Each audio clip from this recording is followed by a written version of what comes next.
안녕하세요. 투데이안경 코리아마켓 손유빈입니다. 안녕하세요. 박수진입니다. 8월 첫 거래일 외국인과 기관의 동반 매수세, 코스피는 연중 최고치를 기록했고요. 개인이 홀로 매수에 나선 코스닥 같은 경우도 940선을 목전에 두고 거래를 마쳤습니다.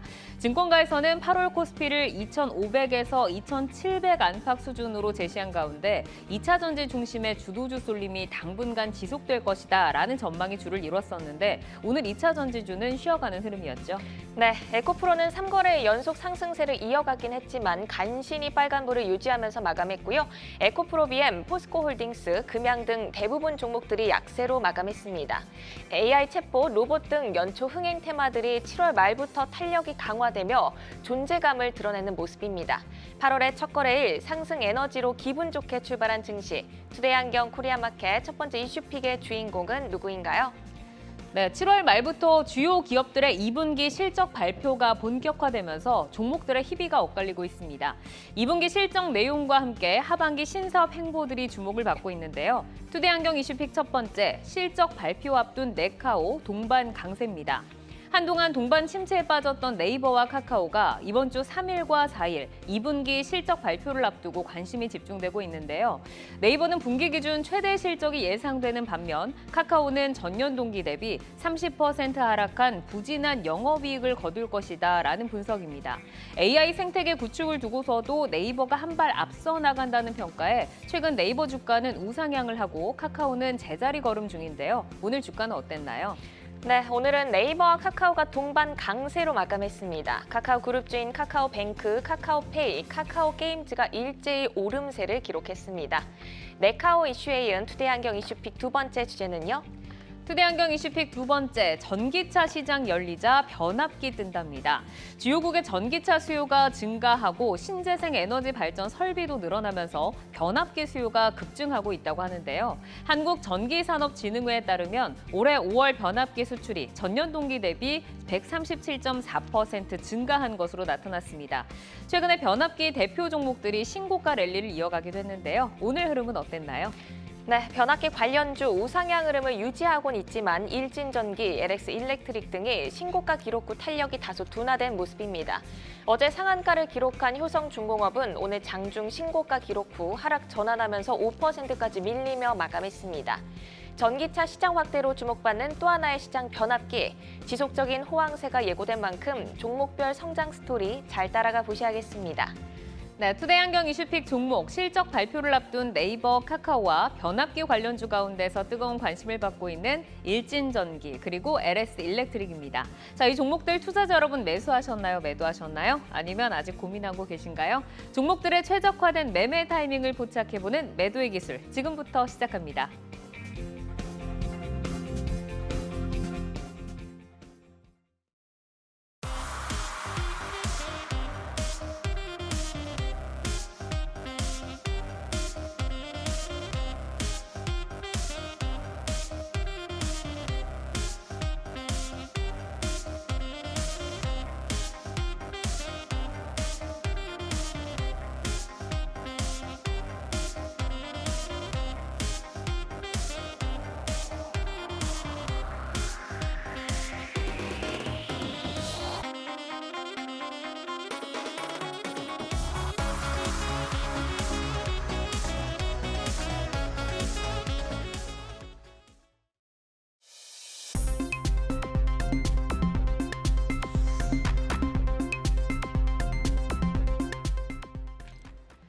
종목별 최적화된 매매 타이밍을 포착해보는 매도의 기술, 투데이안경 이슈픽 첫 번째, 실적 발표 앞둔 네카오 동반 강세입니다. 국내 인터넷 대표주인 네이버와 카카오의 2분기 실적 발표를 앞두고 실적 내용과 또 향후의 성장 가능성에 대한 기대치가 엇갈리고 있는데요. 일단 시장 분위기를 봤을 때 네이버의 2분기 실적도 그리고 성장 모멘텀도 네이버의 승입니다. 특히 8월에 또 네이버가 초거대 AI 발표를 앞두고 있는데 차세대 AI 사업의 청사진에서도 카카오는 뒤처지고 있다는 평가입니다. 자, 네이버와 카카오의 AI 사업 행보를 통해서 좀 성장 스토리를 비교해 주신다면 어떻게 볼 수 있을까요, 차장님? 일단 뭐 7월 한 달간의 주가 상승률만 놓고 보자면은 카카오는 1%도 상승을 못했습니다. 반면에 이제 네이버는 뭐 같은 기간에 코스피가 뭐 한 3% 가까이 2.6% 오르는 기간에 20% 정도 상승을 했는데 앞서 이제 앵커님이 말씀해 주신 것처럼 실적에 대한 추정치 자체부터가 좀 갈리고 있습니다. 네이버 같은 경우는 2조 4천억 정도의 매출에 영업이익이 3천억 대 이상의 영업이익을 달성을 하면서 분기 기준으로는 사실 역대 최대 수준의 어떤 영업이익을 달성을 하거든요. 근데 네. 카카오 같은 경우는 영업이익이 한 1,244억 원 정도, 매출액은 2조 원 정도로 네이버와 비슷하긴 하지만 영업이익이 30% 정도 하락할 것으로 좀 예상이 되고 있거든요. 그러면서 뭐 SM도 편입하고 매출도 늘어나고 하지만은 사실은 뭐 일회성 비용이라든지 AI 관련된 개발비 증가가 예상이 되면서 하행 리스크가 굉장히 좀 커지고 있는 상황입니다. 더군다나 AI 개발과 관련해서도 네이버 같은 경우는 이제 이번 달 말경에 새로운 AI 이 제품이 출시가 된다라고 공개를 했고 또 네. 그에 대한 어떤 기술력이라든지 이런 부분들도 국내 사정과 좀 굉장히 좀 잘 맞닥뜨려진 어떤 이 기술 내용으로 좀 이렇게 공개가 됐단 말이에요. 하지만 네. 카카오 같은 경우는 언급은 있었습니다. 하반기에 공개할 예정이다라고 언급은 있었지만 구체적인 내용이 확인되지가 않았고 사실 그동안 글로벌 이 빅테크 기업들에 비해서는 국내 AI 기업들이 굉장히 좀 뒤처진 면이 있었는데 네. 어쨌든 네이버가 먼저 한 발 앞섰단 말이죠. 앞섰는데 카카오가 그에 대한 어떤 대응이 좀 늦어지고 있기 때문에 그 부분에 대한 어떤 모멘텀이 조금 부재가 되면서 주가 상승이 좀 늦어졌습니다. 다만 최근에는 주가가 카카오가 한 이틀 정도는 좀 네. 많이 올랐어요. 한 3, 4일 정도는 많이 올랐는데 그 부분 같은 경우는 뭐 이런저런 얘기들이 있지만 쇼커버 물량이라든지 이런 부분들이 들어올 수도 있다라는 얘기가 좀 있는 것 같아요. 최근에 뭐 2차 전지 관련해서 수급적인 영향으로 인해서 그래서 그런 부분들만 좀 고려를 하시고 두 네. 종목 중에 어떤 종목이 좋다라고 말씀드리진 못하겠지만 사실은 현재까지로서는 네이버가 조금 더 우세하다 정도로만 좀 정리를 네네. 하겠습니다. 저희가 이제 네이버와 카카오에 대해서 이제 조금 더 심도 있게 두 분께 좀 질문을 드려보도록 하겠습니다. 지금 실적 발표를 앞두고 모처럼 동반 상승세로 주목을 받고 있는 국민주라고 볼 수 있죠. 자, 두 종목의 두 분의 사인이 어떻게 들어왔는지 한번 보겠습니다. 자, 네이버는 두 분 다 고사인을 주셨고요. 카카오 같은 경우는 이제 장시영 차장께서는 이제 스탑 사인을 주셨습니다. 자, 우선은 네이버부터 좀 볼까요? 외국인의 러브콜 이어지고 있고 7월부터 주가도 우상향 흐름입니다. 오늘도 이제 네이버가 2.6% 상승을 하면서 거래를 마쳤는데 홍희진 파트너께 먼저 여쭤볼까요? 네. 일단은 지금 네이버 같은 경우는 사실상 기대감이 굉장히 조금 부각이 되고 있다라는 거죠. 사실상 지금 신제품에 대한 어떤 기대감, 그다음에 네옴시티 수주설도 좀 있는 것 같고요. 실적 기대감도 좀 있고. 그다음에 이제 가장 크게 작용하는 게 이 부분이 좀 큰 것 같습니다. 그러니까 사실상 2차 전지 관련주들이 고점을 찍고 내려오면서 그쪽 자금이 낙폭과대 업종에 대한 어떤 수급 유입으로 그러니까 유입되고 있다라는 게 굉장히 좀 저는 호재거리다라고 좀 보고 있습니다. 그래서 지난주 수요일만 하더라도 굉장히 좀 어려운 시장이었고 전체 상장 종목의 90% 이상의 종목들이 많이 하락했단 말이에요. 이제 2차 전지 위주로 좀 반등이 나왔었는데 근데 이제 그날 2차 전지가 고점을 찍고 그동안에 움직이지 못했던 종목들의 수급이 개선되는 이게 그런 효과들.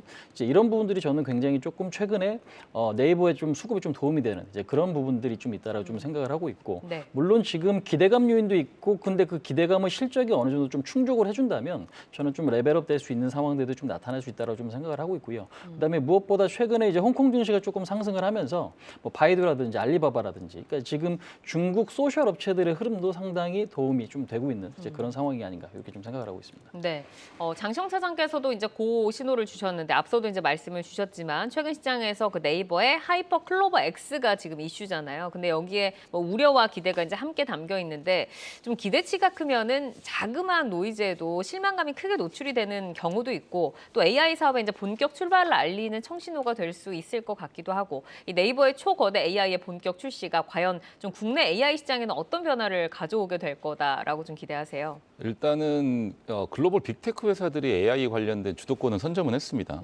그렇게 되면 우리 정보를 해외 기업들한테 뺏기는 게 되잖아요. 네. 그래서 이제 사실은 우리나라 기업들 같은 경우는 정부 주도하에 뭔가 뭐 전략적인 어떤 이 정책적으로 이슈가 될 가능성이 좀 높습니다.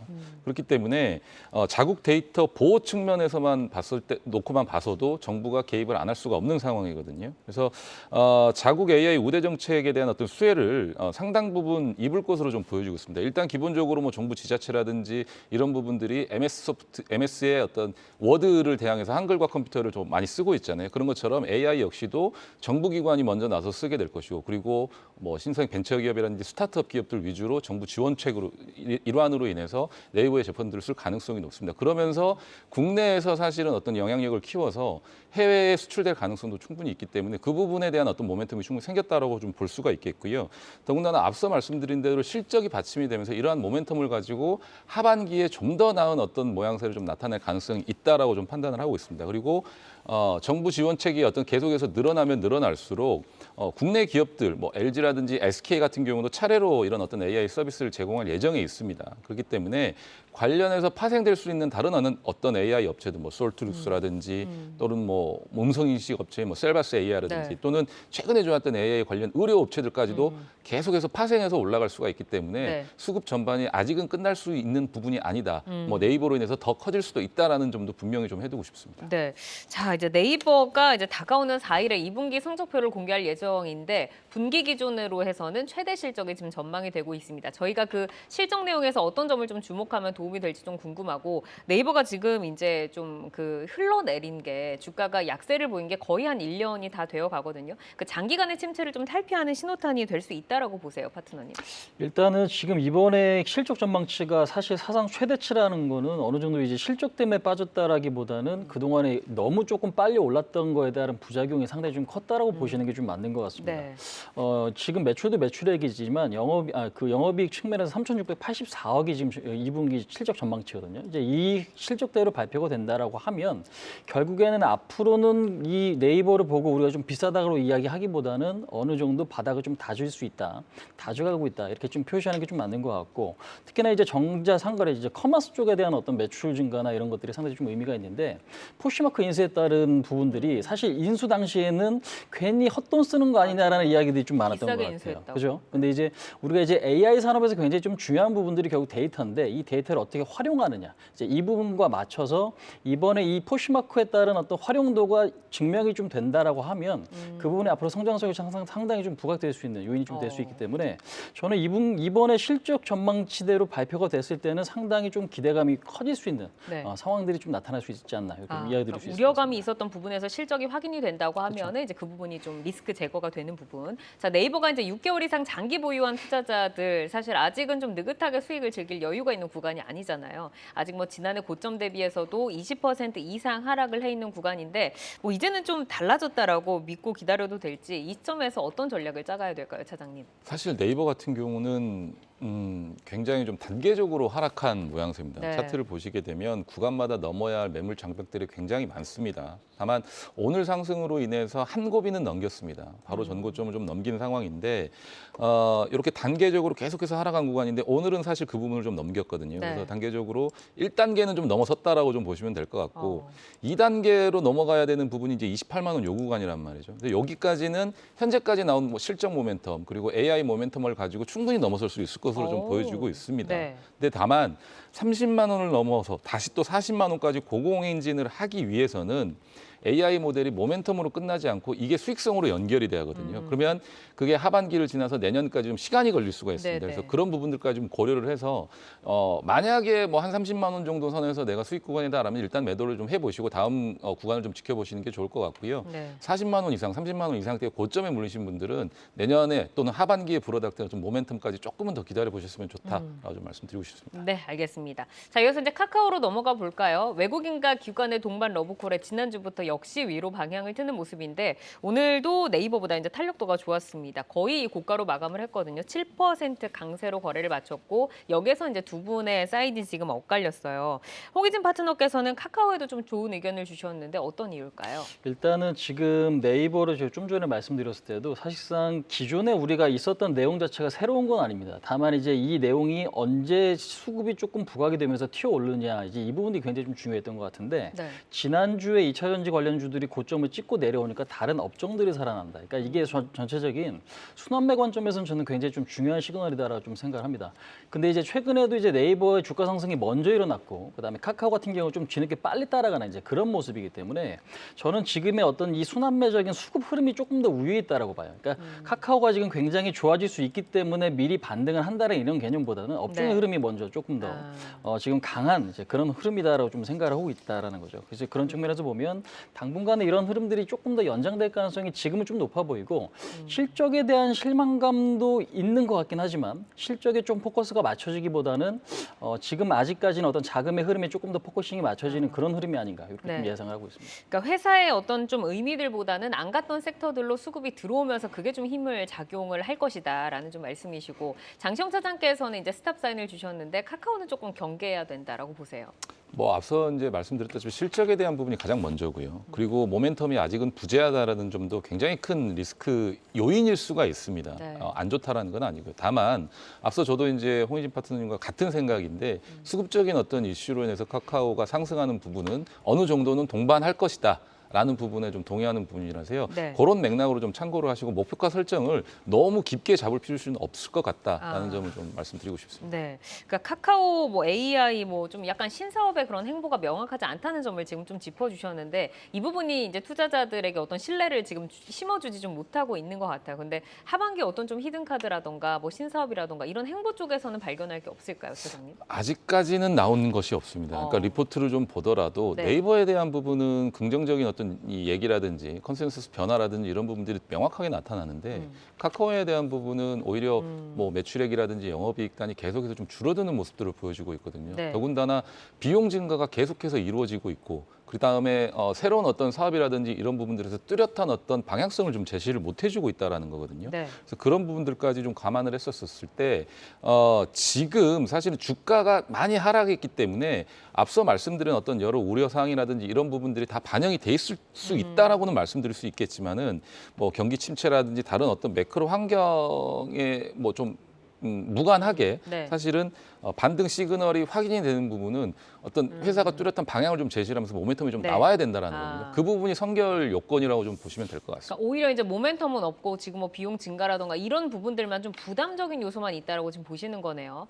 이제 좀 3일 실적 발표가 예정인 카카오가 2분기 실적도 이제 분위기가 좀 좋지 않은데 현재 영업이익 추정치가 전년 동기 대비해서 이제 30% 하락한 수준이어서 증권가에서도 이제 목표가 또 하향이 지금 좀 잇따르고 있습니다.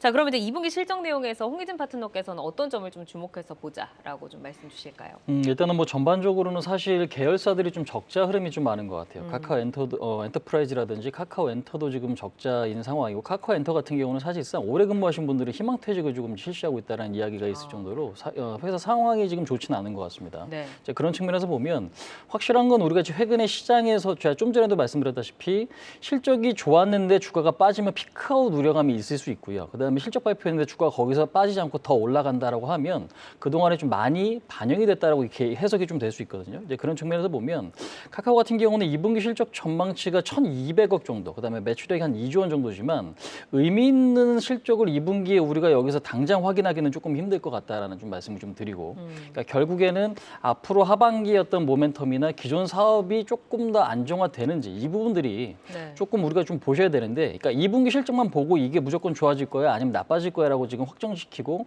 거기에 따른 어떤 전략을 짜는 거 쉽지 않다는 얘기죠. 이제 그런 측면에서 보면 자, 아까 이제 서론에서도 좀 말씀을 드렸지만 결국에는 지금은 아직까지는 수급적인 요인이 조금 더 세기 때문에 네. 최근에 뭐 중국 증시 뭐 바이두의 알리바바라든지 아니면 미국 쪽에 지금 알파벳이라든지 메타라든지 이런 쪽의 어떤 주가의 흐름이 같이 연동되는 흐름들이 좀 나타나는 만큼 네. 그 속도가 당분간은 조금 더 탄력적일 가능성은 높다. 다만 실적 기대감 때문에 움직이는 건 아닌 것 같다. 이렇게 좀 이야기 드릴 수 있을 것 같습니다. 네, 우선 이제 수급의 힘으로 오늘 카카오가 전반적으로 좀 잘 가기는 했습니다. 근데 이제 뭐 17만 원대까지 갔다가 지금 이제 5만 원대 있으니까 사실 이제 카카오 주주분들이 지금 뭐 내려야 되냐라고 또 여쭤봤을 때 지금 내려야 합니다라고 말하기도 참 어려운 좀 상황인 것 같은데 어쨌든 장시영 차장님께서 스탑 사인을 주셨으니까 여기서 좀 어떤 전략을 가지고 좀 매도를 해봐야 될까요? 일단은 앞서 저도 이제 홍희진 파트너님과 좀 같은 생각인데 당장에는 뭐 이 2차 전지 이슈로 인해서도 패시브 펀드 수급 영향으로 인해서 지수가 상승하고 그에 따라서 낙폭과대 종목들에 대한 어떤 쇼커버가 있을 것이라는 얘기가 있습니다. 네. 카카오도 이제 그중 하나가 될 수가 있고요.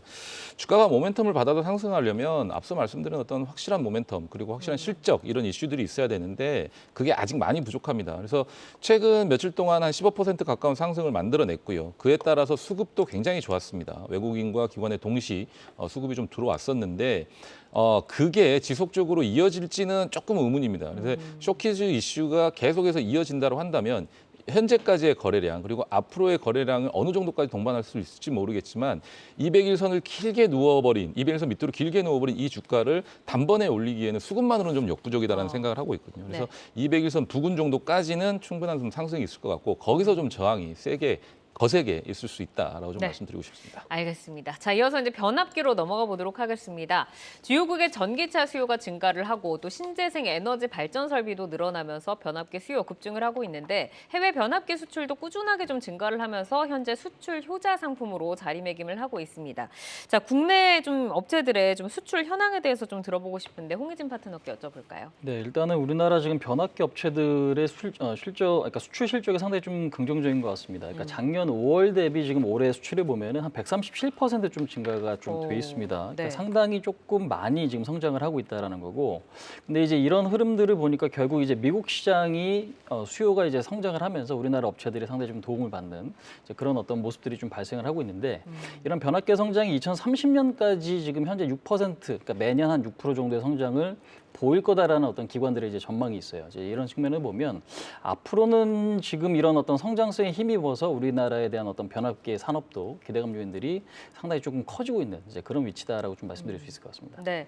자, 변압기 수요 증가로 실적 우상향 기대되는 이제 변압기 관련주에서 일진전기와 LS 일렉트릭 한번 이제 두 분의 의견 듣겠습니다. 자, 여기에서는 다 이제 고 사인을 주셨어요. 저희가 이제 일진전기부터 볼까요?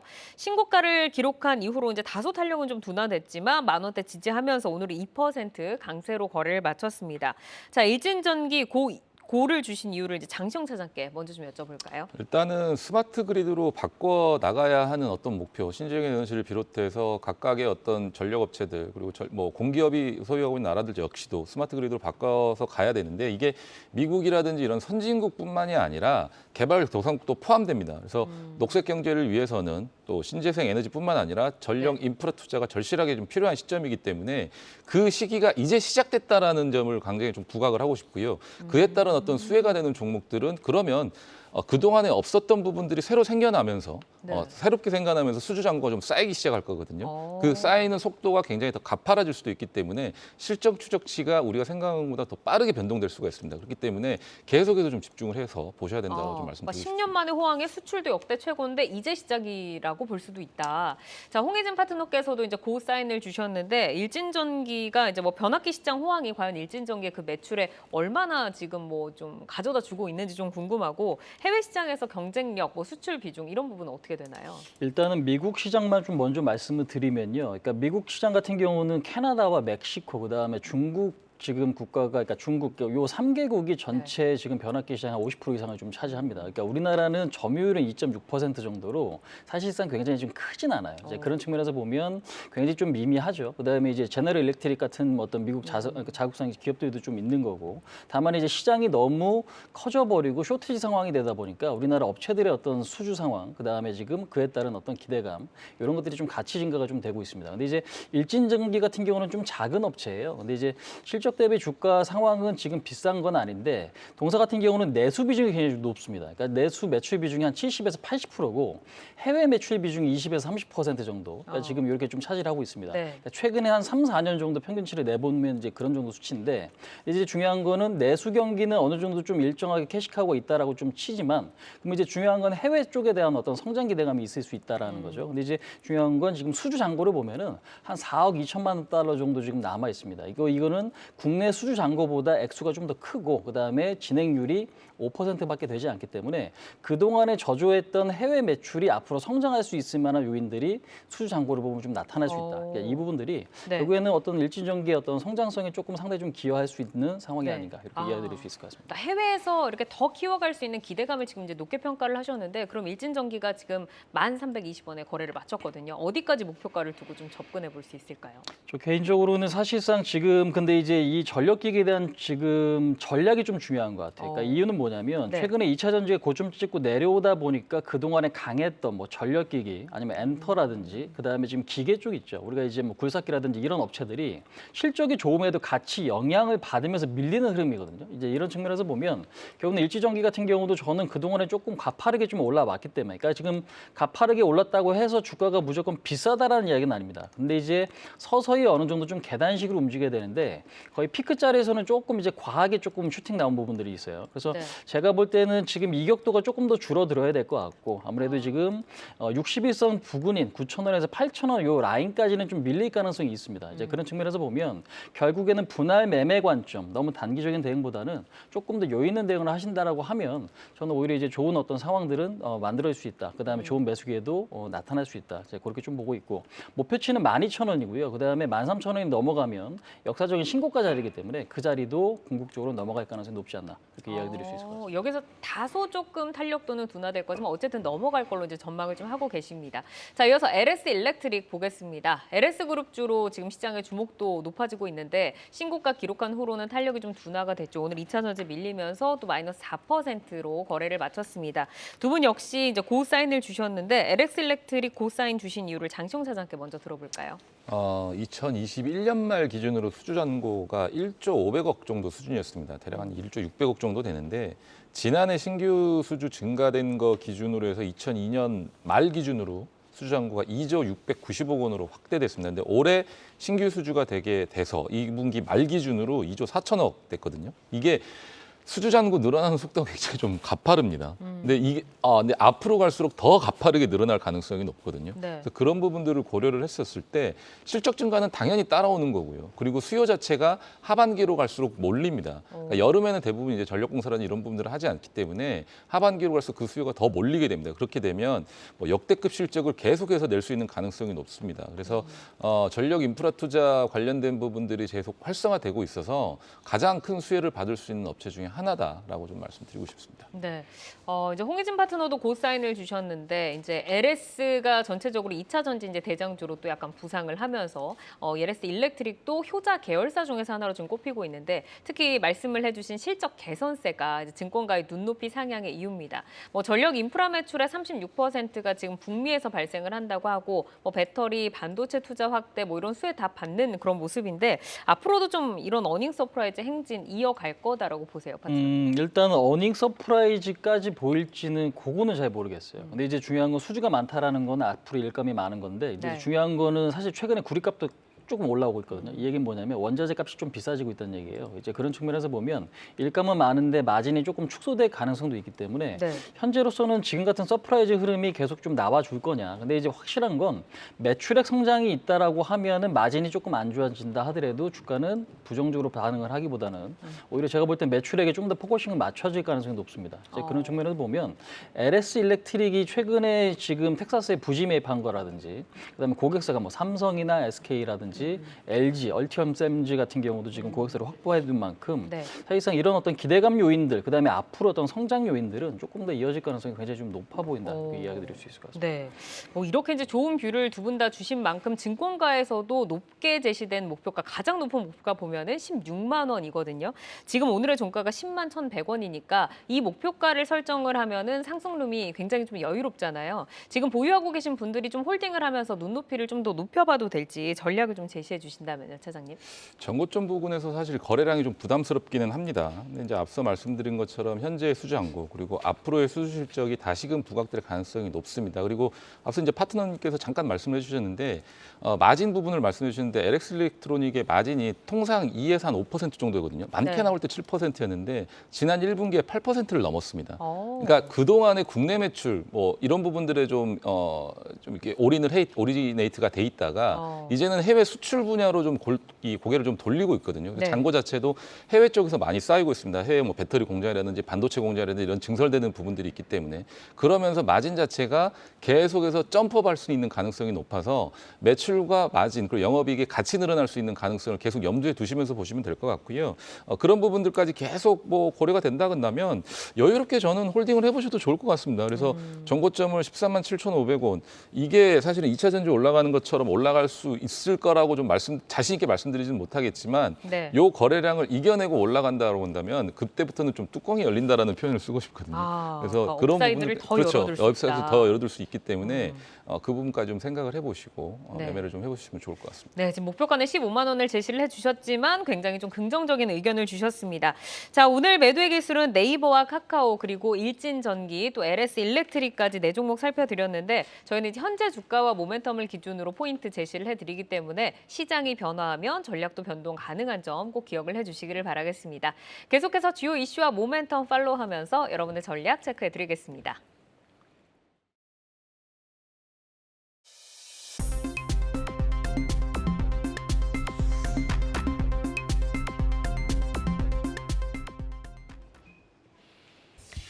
장 마감 후 4시부터 6시까지 진행되는 시간의 투자리그, 시간의 거래 동향 만나보는 이 시각 시간의 단일가입니다.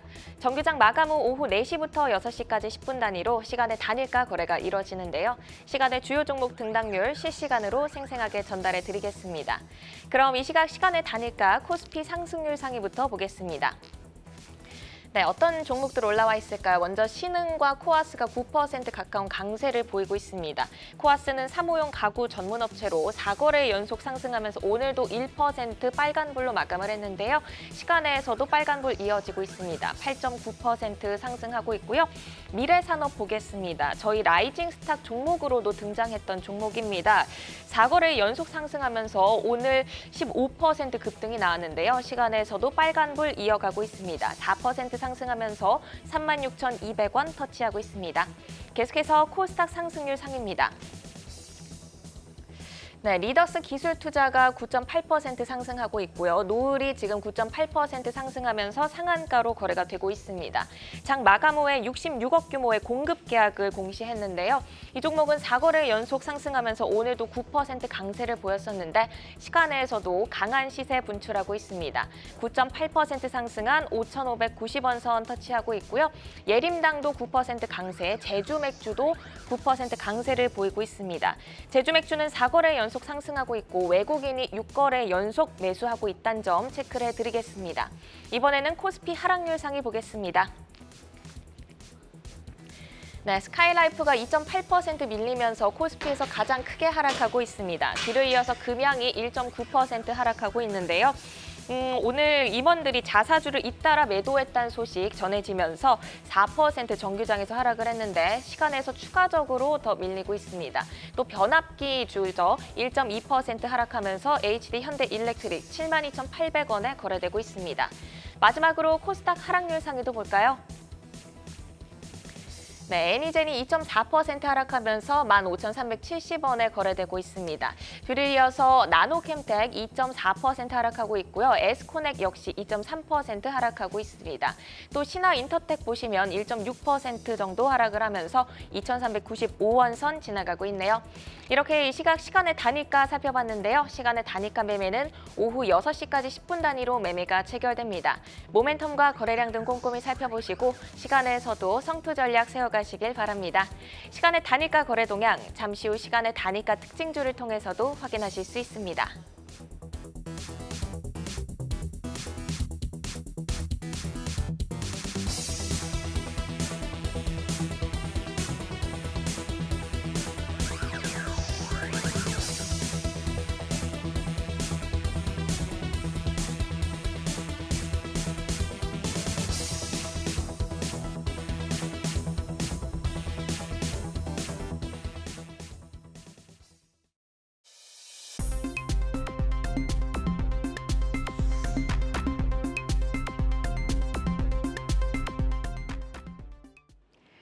다양하게 부각되는 이슈와 모멘텀 속에서 연속성 있는 재료로 우상향할 주인공 누가 될까요? 주도주로 떠오르게 될 종목을 미리 만나보는 라이징 스탁입니다. 자, 지난 라이징 스탁의 수익률 베스트 종목 먼저 만나볼까요? 장시영 사장의 종목인데요. 6월 20일 제시한 STI 목표가 25,000원 돌파하면서 수익률 42.9%를 기록을 했습니다. 자, 40%가 이제 넘는 수익률. 근데 지금 이제 목표가를 그대로 유지를 하셨어요. 현재 27,000원대인데 뭐 31,600원으로 신고가 쓰기도 했었거든요. 여기서 좀 전략을 다시 한번 들어볼까요, 차장님?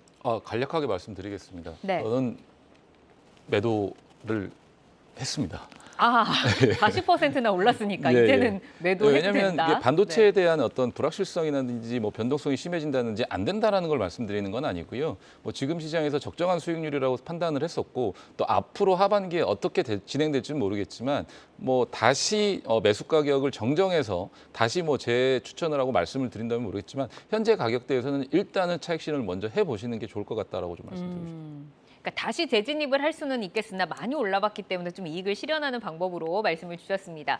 자, 그럼 이제 오늘의 라이징 스탁도 저희가 한번 확인을 해봐야겠죠. 세 분이 가지고 오신 종목 화면으로 만나보도록 하겠습니다.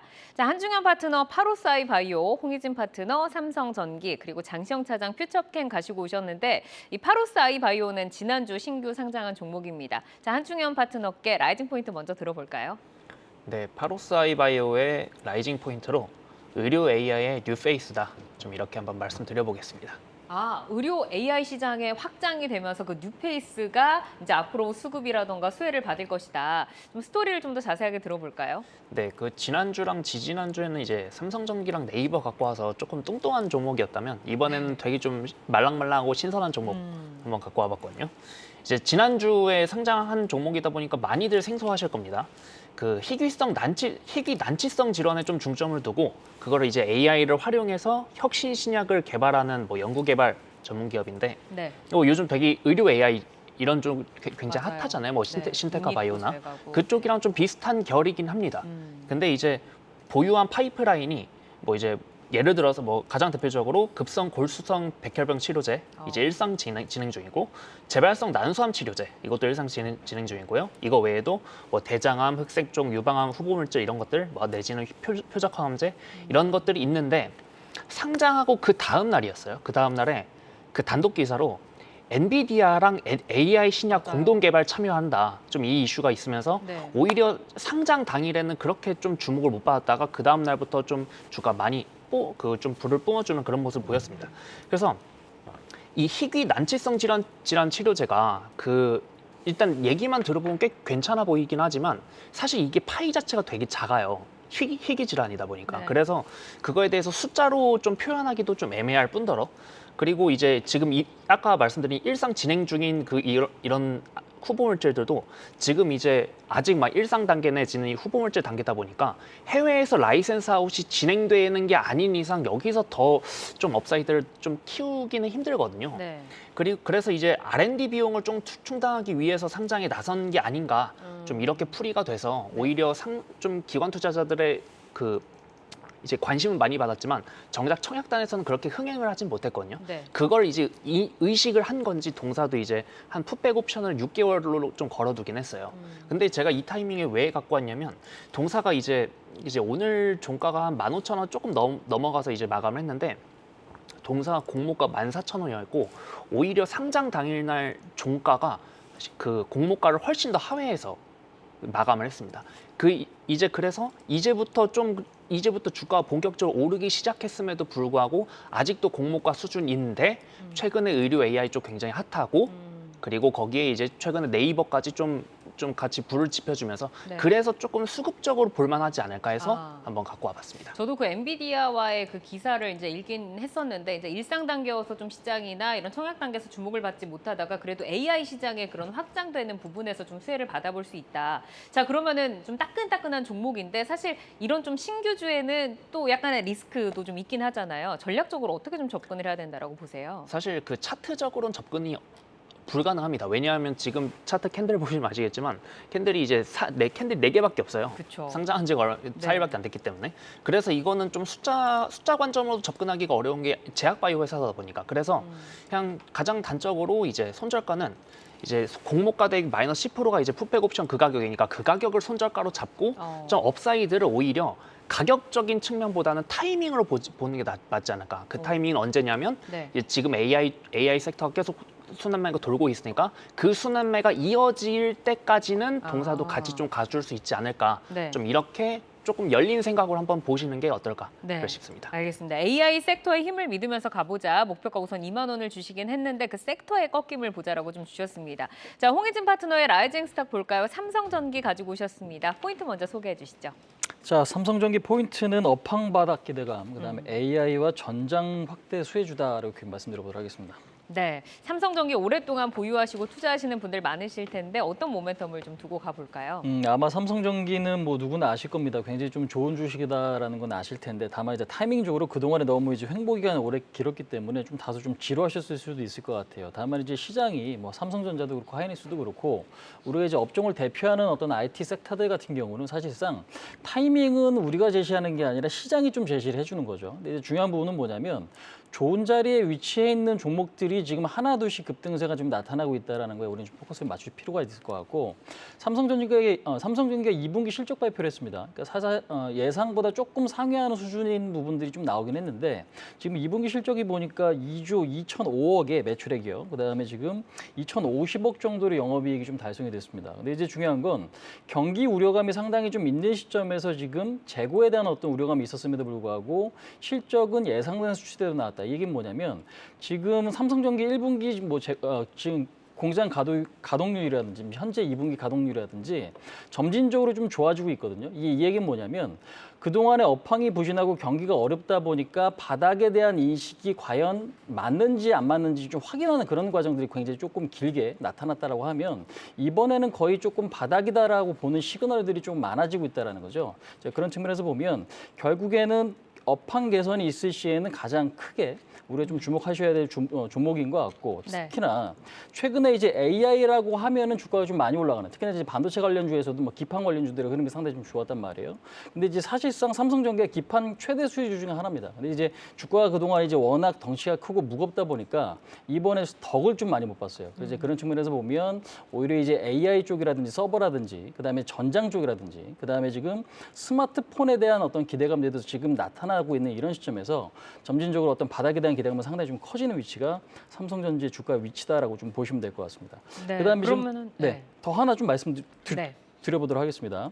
특히나 오늘 이제 수급 쪽으로 보시면은 외국인들이 코스피 매수가 2천억 정도로 상당히 좀 많았어요. 근데 이제 선물 매수가 오늘 1조 한 8천억 정도 들어왔거든요. 그러니까 이 얘기는 뭐냐면 결국에는 지금 전고점, 그러니까 코스피가 2,650선인 어떤 전고점이 좀 넘어갔기 때문에 네. 지수와 연관되어 있는 대형주에 대한 관심이 좀 필요한 위치다. 이렇게 좀 이야기 드릴 수 있을 것 같습니다. 그러니까 시장이 강한 만큼 삼성전기의 강함도 더 예상이 되는 이 자리라고 좀 주셨는데 그러면 가격적으로는 어디까지 좀 열어두고 보실까요? 자, 요거는 이제 차트 흐름 보시면서 간단하게 좀 말씀드려보도록 하겠습니다. 그러니까 사실상 차트가 지금 보시면 길게 조금 누워 있습니다. 박스권이다라고 지금 보시면 될 것 같은데요. 15만 5천 원짜리에서 15만 원 구간에서는 1차적으로 매수할 수 있는 위치다라고 좀 보고 있어요. 근데 중요한 거는 이 박스권이 넘어갈 수 있느냐 네. 이게 가장 좀 중요한 포인트가 될 것 같은데 제가 볼 때는 이번 파동에 넘어가기보다는 한 번 더 쉴 가능성도 좀 있다라고 좀 생각을 하거든요.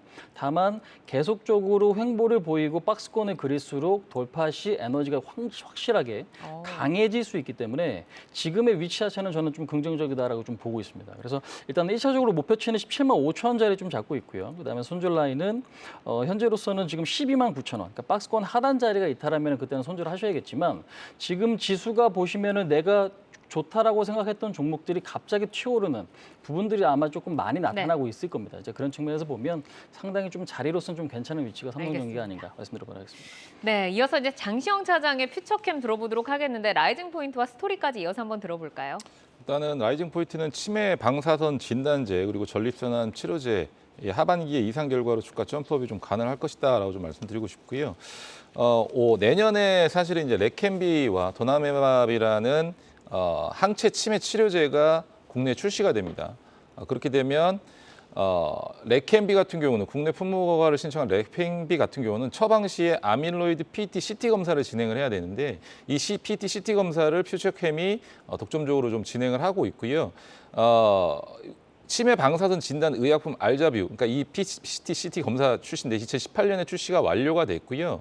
일라이릴리의 제품이 이제 도나네맙인데 아미비드라는 이 조영제를 좀 사용을 합니다. 이 약을 처방을 받으면 아미비드라는 조영제를 사용하는데 CMO 방식으로 생산을 하고 일라이릴리에 제공한 이력이 있기 때문에 내년도에 레캠비와 도나메밥이 국내 출시가 됐었을 때 동시에 수혜를 받을 수 있는 업체 중에 하나다라고 좀 말씀을 드리고 싶고요. 더군다나 전립선암 치료제 같은 경우는 국내에서 이상 결과 하반기에 좀 나올 수가 있게 될 것 같고 미국 임상 1상 결과를 올해 좀 발표를 하게 됩니다. 그러면 기술 수출이라든지 이런 부분까지 생각을 했었을 때 모멘텀이 굉장히 좀 폭발적으로 좀 늘어날 수 있는 가능성이 높다라고 좀 말씀드리고 싶습니다. 그래서 지금 목표 가격을 좀 말씀을 드리자면 최근에 주가의 횡보가 굉장히 조금 의문스럽습니다. 그리고 리포트도 커버리지가 되지 않았었는데 최근부터 좀 커버리지가 되기 시작하고 있고요. 그리고 거래량도 좀 튀고 있는 상황인데 연초에 좀 급락했던 부분들을 조용조용하게 누군가가 매집한 흔적이 있는 거래량을 보이면서 네. 다 극복을 해놨습니다. 그래서 뚫어놓은 상황이고요. 지금 또 오늘 거래량이 좀 급격하게 늘어나면서 다 뚫어놓은 상태고 여기서부터 만약에 추가적으로 나온 뉴스, 이슈에는 굉장히 주가가 좀 가볍게 움직일 수가 있겠습니다. 그래서 15,000원이 사실은 다음 타겟 구간인데 네. 요 15,000원 구간까지는 1차적으로 좀 보시고요. 네. 그 이후에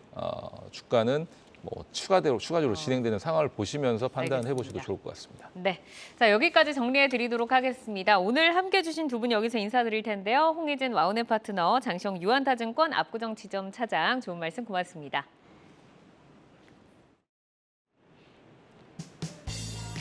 네, 시간의 단일가 거래 속 특징주들을 따라가보는 시간의 단일가 특징주 탑5입니다. 시간의 단일가 특징주는 내일장까지 흐름이 이어지는 경우가 많으니까 참고해보시면 좋겠습니다. 특징주 5위부터 바로 확인하겠습니다. 이스트 소프트 올라와 있습니다. AI 관련 산업으로 외국인이 6거래 연속 순매수 행진을 벌이고 있습니다. 주가도 AI 테마의 상승에 힘입어서 4거래 연속 상승하고 있습니다. 오늘 정규장에서 26% 급등하면서 고점 부근에서 마감했는데요. 시간에서도 빨간불 이어갑니다. 1.3% 상승하고 있습니다. 4위 종목은 티플렉스입니다. 스테인리스 본강과 후판 전문 업체로 4거래 연속 상승하며 좋은 주가 흐름 보이고 있습니다. 최근 철강 관련주들의 강세에 힘입어 저점 딛고 올라오고 있는데요. 오늘 정규장에서 8% 빨간불로 마감했는데 시간의 거래에서도 분위기 좋습니다. 1.4% 상승하고 있네요. 3위는 이고산업 올라와 있습니다. 비철금속 전문업체로 4거래 연속 강세를 보이며 오늘도 8% 급등하면서 거래를 마쳤습니다. 시간에서 50만 주 가까운 거래량 터지며 거래량 1위 기록 중인데요. 3.4% 상승하고 있습니다. 2위는 HB 테크놀로지입니다. 디스플레이 검사 장비 업체인데요. 외국인이 16만 주 이상을 사들이며 4% 상승한 고점 부근에서 거래를 마쳤습니다. 시간의 거래에서도 기세 이어지고 있네요. 2.8% 빨간불 켜내고 있습니다.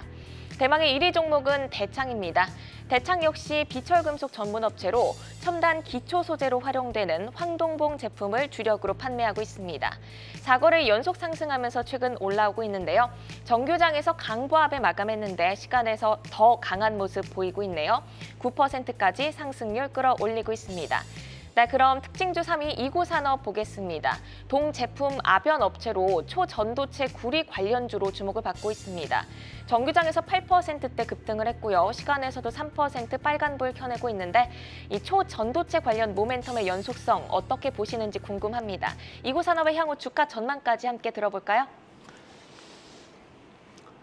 네, 이구산업부터 말씀드리겠습니다. 오늘 개인적으로 전 좀 반가웠습니다. 왜냐하면 그동안 이제 IT나 2차전지만 계속 주구장창 가다가 이제서야 좀 새로운, 좀 시장에서는 좀 열광할 수 있는 새로운 그런 테마가 등장했다는 거에 오늘 좀 많은 종목들이 좀 환호를 한 것 같습니다. 그래서 이구산업 지금 이제 시간에 보시면 이구산업도 이구산업이지만 대창이라는 종목도 있는데 얘도 똑같이 이제 구리 테마주거든요. 이구산업은 장중에 이제 8% 급등하고 지금 시간으로 3% 더 오르고 있고 대창은 장중에 못 오른 게 이제 지금 시간으로 9%까지 오르고 있는 그런 모습 보이고 있습니다. 그래서 지금 이걸 보시고 지금 시장은 그 초전도체 테마에 대해서 한번 좀 단기적인 밸류를 주고 있구나. 좀 이렇게 알고 넘어가시면 될 것 같고 오히려 매매 관점으로는 이제 이구산업을 보시기보다는 장중에 초전도체 대장주였던 그런 종목들 위주로 좀 보시는 게 어떨까 싶습니다. 네, 그러면 파트너님이 보시는 좀 대장주로 눈여겨보는 종목이 있을까요? 네, 지금 초전도체 관련주로 이제 떠오른 것들이 뭐 가장 대표적으로 뭐 신성 델타테크도 있고 서남 덕성 그리고 또 이런 종목들이 있는데 이 중에서 그나마 좀 개연성을 찾는 게 가장 좀 합당한 종목은 전 개인적으로 신성 델타테크라고 보고 있습니다. 왜냐하면 만약에 일단은 초전도체 개발이 이게 팩트로 밝혀진 건 아니에요. 밝혀지기 전에 좀 기대감으로 주가가 움직이고 있는데 만약에 이게 팩트로 밝혀진다면 이번 초전도체 개발팀 퀀텀 에너지 연구소의 지분을 9.37% 갖고 있는 LNS 벤처 캐피탈이 이제 9.37%를 갖고 있는데 그 LNS 벤처 캐피탈의 지분의 최대 주주, 52% 최대 주주가 신성 델타테크거든요. 그러다 보니까 가장 신성 델타테크가 좀 초전도체 관련주로 가장 좀 개연성이 있지 않을까. 그래서 저는 대장주로 신성 델타테크를 한번 보고 있고, 오히려 매매를 하신다면 지금이 처음 이제 개화한 테마다 보니까 이 종목 위주로만 매매를 하시는 게 좀 더 바람직하지 않을까, 저는 이렇게 생각하고 있습니다. 네, 이어서 단위가 특징주 5위 이스트소프트도 보겠습니다. AI 업체로 사업성과 가시화가 기대되면서 시간에서도 강세 보이고 있습니다. 상승 에너지 어디까지 이어갈 수 있을까요? 네. 그 이스트 소프트도 충분히 좀 더 갈 수 있어 보이는 게 일단 제가 방금 말씀드렸지만 IT랑 2차 전지만 계속 가다가 이제서야 IT 소프트웨어 내지는 AI 다시 돌기 시작했고, 그리고 초전도체 테마까지 새로 편입이 되기 시작했습니다.